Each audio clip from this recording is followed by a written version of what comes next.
Ey, arbitro. Vinicius Munera Montero'ni ogohlantirib qo'ydi. Ey, o'ynashga ber. Keyin menga foul qilsa xushtak chalmaysan. Lamin Carreras bilan bo'lgan to'qnashuvdan keyin og'riyotgan oyog'ini ushlab yiqiladi. Yamalni og'riqdan aylanib yotganini ko'rgan Rafinha vaziyat tomonga qarab yuguradi. Va buni ko'rgan Vinicius esa Jinurson xuddi stuldan yiqilganda yiqiladi Karayo. Bu futbol. Va Rafinha hakamga qaradi. Men sen bilan gaplashmoqchiman, Frenki esa hattoki gaplashishga ham ulgurmadi. Ey, Arbi. Bo'ldi qil.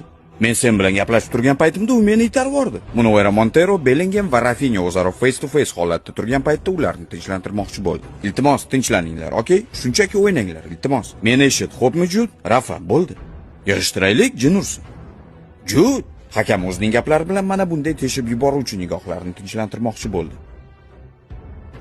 Lamine Yamal Carreras bilan navbatdagi to'qnashuvdan keyin yana yiqildi va buni ko'rgan Vinny